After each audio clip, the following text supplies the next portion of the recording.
길을 찾아갈 때, 멀리 떨어진 어떤 장소를 직접 보고 싶은데 갈 수 없을 때, 이렇게 실제 거리를 보면서 길을 찾고요. 주변 모습을 살펴보고 횡단보도 위치, 간판에 적힌 전화번호까지 미리 볼 수 있습니다. 바로 방법 보여드릴게요. 핸드폰을 켜주시고요. 네이버 지도에 들어갈 건데요.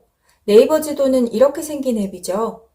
만약 지금 사용하고 있지 않으시다면 플레이스토어에서 다운로드를 받아주세요. 플레이스토어에 들어가셔서 위에 보이는 검색창에 네이버 지도라고 검색해주세요. 그 다음에 오른쪽에 보이는 설치를 눌러주세요.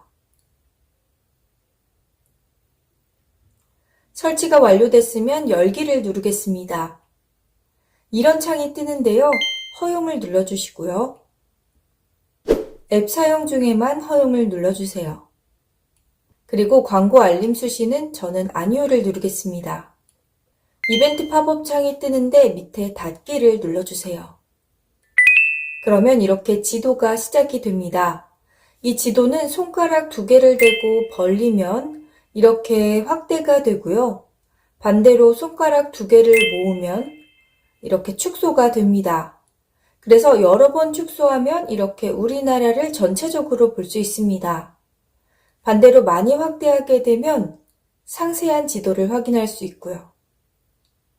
그리고 지도를 볼 땐 이렇게 보실 수도 있지만 오른쪽 위에 보이는 종이 모양 같은 걸 누르게 되면 이렇게 지도 스타일을 바꿀 수가 있어요. 방금 우리가 본 건 일반 지도인데요. 이렇게 위성을 누르면 바뀝니다. X를 눌러보시면 이렇게 위성 사진으로 찍은 지도가 보입니다. 조금 더 사실적으로 보이기 때문에 특정 건물이나 길을 찾기에 좋습니다. 그리고 밑에 보이는 이 버튼을 누르시면 현재 내 위치를 위성으로 파악해서 지도가 이동하게 됩니다. 그 다음에 별표 밑에 있는 이 표시 있죠? 이걸 눌러주세요. 그러면 길 색깔이 파란색으로 바뀌는데요. 이렇게 파란색 표시가 되어 있는 곳만 실제 길을 확인할 수가 있어요. 여기 가운데 보시면 이런 표시가 있는데요. 이 표시에서 밑에 빨간색 포인트가 있죠? 이 부분을 길에다가 맞춰주시면 돼요. 이걸 옮기는 게 아니라 지도를 옮겨서 이 빨간색 안에 맞춘다고 생각하시면 됩니다. 이런 식으로 원하는 지점에 빨간색 포인트가 올라가도록 지도에 손을 대고 옮기시고요. 그러면 위에 이런 사진 같은 게 뜨는데요. 이걸 눌러주세요. 이런 화면이 뜨면 X를 눌러주시고요. 그러면 이렇게 실제 거리 모습을 볼 수가 있게 됩니다. 내가 이곳에 서 있는 것처럼 사실적으로 보입니다. 여기 화면에 손가락을 대고 좌우로 움직이면 내 시야도 이렇게 좌우로 이동해요. 그리고 이렇게 동그란 포인트가 생기는데요. 이 길로 이동할 수 있는 버튼입니다.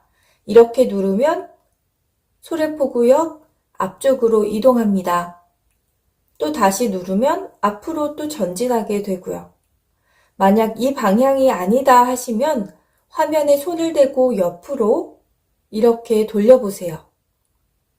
뒤쪽이 보일 때까지 이렇게 돌리면 화면 안에 있는 나도 뒤를 돌게 됩니다. 아까 이곳에서 우리가 출발을 했죠. 이 방향으로 가고 싶으시다면 다시 이렇게 누르시면 돼요. 그리고 원하는 길을 찾아서 이렇게 계속 눌러주시면 이동이 가능합니다. 내가 어디쯤 왔는지 지도로 보고 싶으시다면 밑에 보이는 이 지도 모양을 눌러주세요. 그러면 밑에는 지도의 표시가 되고요. 위에는 로드뷰가 동시에 떠서 길 찾기가 조금 더 수월해집니다. 이렇게 내가 오른쪽으로 시야를 돌리면 밑에 있는 이 모양도 오른쪽으로 동시에 돌게 돼요. 밑에 이렇게 초록색으로 표시된 게 내가 보고 있는 시야입니다. 이곳에 눈이 달려 있다고 생각하시면 돼요. 이렇게 돌리면 같이 돌고 있죠. 그러다가 밑에 지도에 손을 대고 이렇게 옮기시면 이 아이콘이 올려진 이곳으로 이동하게 됩니다. 이렇게 골목으로 한 번에 들어왔죠. 돌려보면서 원하는 길을 찾아보시면 됩니다. 내가 특정 가게를 찾고 있다 하시면 이런 식으로 간판을 확인할 수도 있고요. 저도 전화번호 찾을 때 자주 이용합니다.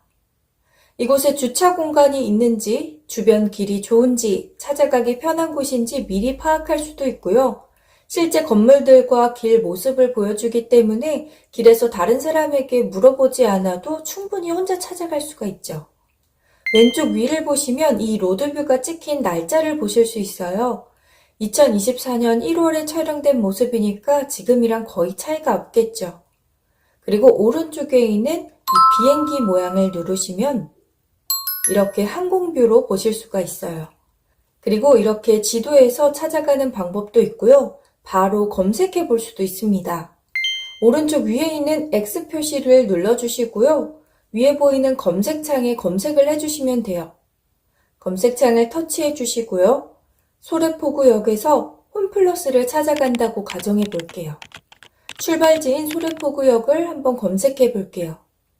그 다음에 밑에서 선택을 해주시면 되고요. 그러면 이렇게 위에 지도 정보와 소래포구역 정보가 밑에 나오죠. 전화도 걸 수 있고요. 지하철 시간표도 확인할 수가 있네요. 우리는 이곳에서 출발할 건데요. 위에 보이는 출발 버튼을 눌러주세요. 그리고 이렇게 도착지를 입력하라는 창이 떠요. 이 부분을 터치해 주시고 홈플러스를 검색해 볼게요. 여기 인천 논현점이 있네요. 이렇게 눌러주시면 경로가 뜹니다. 이건 대중교통을 이용한 길인데요. 여길 보시면 버스와 지하철을 선택할 수도 있어요. 그리고 두 번째 버튼은 자동차를 이용해서 가는 방법입니다. 이걸 누르면 이렇게 경로가 지도에 표시가 되고요. 밑에 보시면 실시간 추천 길이 보이고요. 이렇게 옆으로 넘겨보면 다른 경로를 안내해주기도 해요. 보통은 실시간 추천이 가장 좋더라고요. 몇 분이 걸리는지, 거리는 어느 정도 되는지, 택시를 탄다면 요금이 얼마가 나올지도 이곳에 적혀 있습니다. 그리고 우리는 걸어서 가볼 텐데요. 위에서 세 번째 사람 모양을 눌러주세요. 그러면 마찬가지로 밑에 추천 길이 뜨고요. 좁은 골목으로 가기 싫다 하시면 큰 길 우선을 눌러주시면 돼요. 몇 걸음을 걸어야 하는지, 횡단보도나 지하도는 몇 개가 있는지도 보이네요. 만약 이미 소래포구 근처에 있다면 여기 보이는 따라가기를 누르면 내 위치를 실시간으로 잡고 이 지도를 따라서 갈 수 있도록 안내가 뜹니다. 왼쪽에 보이는 상세 경로를 눌러볼게요. 그러면 이렇게 상세한 길 안내가 적혀 있어요. 소래포구역에서 2번 출구로 나와서 횡단보도를 건너고 왼쪽으로 돌고 이런 식으로 나와 있는데요. 이렇게 횡단보도에서 교회 방면으로 건너라고 했는데 어떤 교회지 하고 오른쪽에 보이는 사진을 누르시면 이렇게 로드뷰가 켜집니다. 밑에 지도와 함께 보시면 좋아요. 이렇게 확대해서 보면 앞에 있는 횡단보도를 건너서 2번 방향으로 가는 건데요. 번호가 적혀 있어서 2번에서 여기 3번으로 가고요. 3번에서 왼쪽으로 보이는 4번으로 가야 한다는 것도 직접 길을 보면서 쉽게 알 수가 있습니다. 이렇게 동그란 포인트를 누르면서 앞으로 갈 수 있고 밑에 지도에서 이렇게 옮겨서 원하는 부분으로 이동할 수도 있습니다. 이렇게 길을 따라 가다 보면 홈플러스가 보이네요. 여기까지 어렵지 않았죠? 뒤로 가기를 눌러서 지도로 빠져나와 주세요. 이렇게 로드뷰를 확인하는 건 차가 지나갈 수 있는 곳 대부분 가능하고요.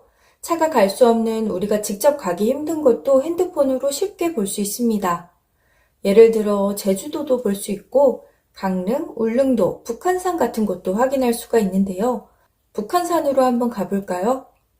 북한산을 이렇게 검색해 주시면 여기 북한산이 보이죠? 이렇게 확대해 보시면 파란 길로 표시된 부분이 로드뷰가 지원되는 곳이에요. 빨간 포인트 부분에 길을 맞추고 위에 있는 사진을 눌러볼게요. 그러면 이렇게 산길이 보입니다. 이 포인트를 누르면 앞으로 좀 더 갈 수가 있습니다. 차 타고 올라올 수 없는 길인데 이렇게 산 정상에도 올라왔습니다. 주변도 쭉 살펴볼 수가 있고요. 이렇게 하늘도 볼 수가 있네요. 여기 사람이 직접 찍고 있어요. 그리고 로드뷰로 꼭 길만 찾는 게 아니라 예를 들어 관심 있는 부동산이 있으시다면 직접 방문하기 전에 로드뷰로 외관이나 주변 환경 살펴볼 때도 아주 유용하게 쓰입니다. 그리고 지도 내에도 지하철이나 버스 노선, 기차 예매 등의 다양한 기능이 있으니까요. 사용 안 해보신 분들은 설치하셔서 영상 따라해 보세요. 그리고 가까운 곳에 나가실 때 한번 시험 삼아 테스트 해보셔도 좋겠죠. 그러면 다음에 꼭 필요할 때 유용하게 사용하실 수 있을 겁니다. 오늘도 영상 끝까지 시청해 주셔서 감사합니다. 100세 시대를 준비하는 사람들 백준사였습니다.